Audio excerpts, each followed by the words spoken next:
What's up, guys? Today we're going to be going through the Wrathion 5. Just going to give my honest thoughts of what went through our heads and what was going on in this first pull. We managed to get the kill. It's quite a simple fight, so I'm just going to go along through it. We're pulling down from 10 right now.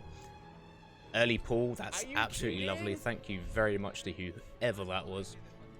So we're blasting, as you can see, the tank is tanking it, facing to the right, so it's facing away from the raid.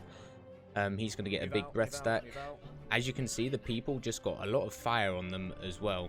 Just a lot of damage to the raid. The further you are away when you get this debuff, the less damage it's going to do to everyone else. I'll pull it out again when it does happen. At the moment, just this incineration is just sent it out.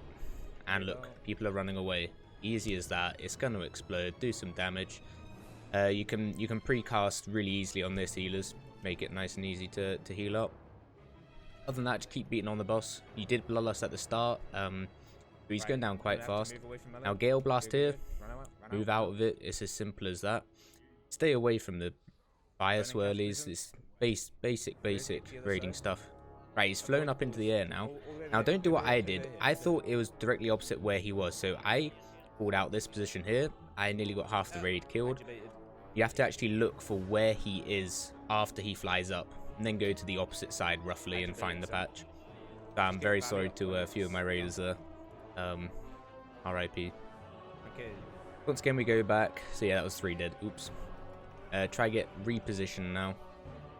Now these marks on the floor, these are quite important. These are going to spawn some spikes later on, but we'll talk about that when we get to it. So just there, he did the incineration. Some people didn't get topped up, and so when it exploded, people died. So you have to try your best to get back into this position, get everyone stacked. Nice and easy to get healed back up again. So we're just in this position again. He casts incineration. Get out with that. I get a bit nervous here because he's a mage. But easy damage, healed up again. I mean, he's sub 50% now, and he hasn't even gone into his second phase yet. Gale Blast, run out, nice and easy. The Burning Cataclysm coming in 10 seconds at this point. Oh, he's already done it. So he's flown away again. You're looking. Okay, he's there. So now you're like, okay, let's go over this way. Roughly yellow. Here we go, nice and easy. I don't think anyone died here. Look at that. A lot better the second time. Yeah, we were kind of learning as we were going. It was the first pull. We went straight into Heroic. We didn't do normal, so we really were going in blind to this. So here is stage 2. So these 3, the circle spawn, stand on them if you want a buff. Hopefully, I think someone else goes into it. No, they don't. That does damage to the whole raid since it wasn't soaked. So when you get this buff, you can destroy these pillars nice and easily. And I think you get 5 stacks, and then you can't do any more. So after this, you just want to completely nuke all of these shards down, because if not, they're going to leave a pool, and that's going to do ticking damage throughout the rest of the raid or encounter. There's also these assassins that spawn. As you can see, it's basically a nothing mechanic on Heroic. They're already dead by the time I get there, but just stack up AoE, flare, spectral sight, anything you can to get them out of stealth, and then just nuke them down.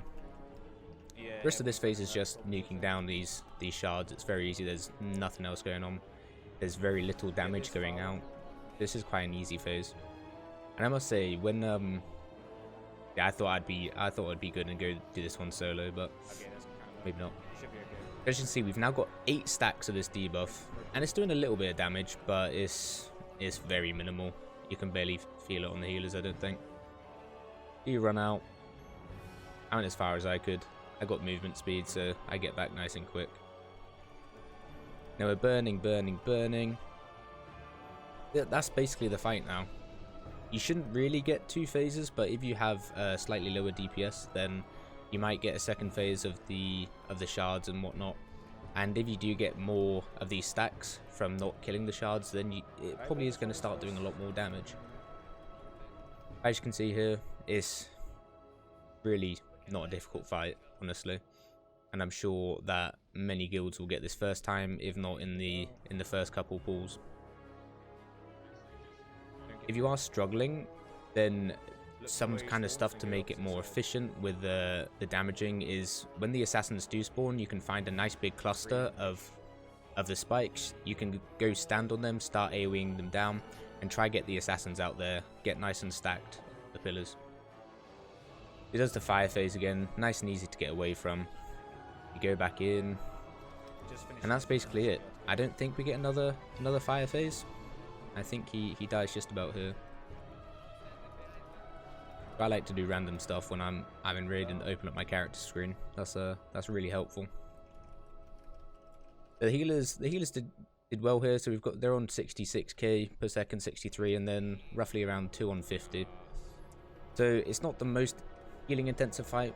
It's we are running more DPS than we should as well compared to healers. And that's the fight. Done. You get ported away, you get no loot, and that's it. Yes, artifact so power. Love it. I'm gonna leave that one there. It's my honest guide. You kind of get to see the fight through from my perspective. It's very easy. Just try your best and you will get this fight very soon. I am quite sure. Thank you very much, guys. If you do want to follow me on any of my socials or watch me raid live, that's on twitch.tv/Nightelm_. My Twitter is just Nightelm Twitch. So yeah, thank you very much, and I'll see you for the next one.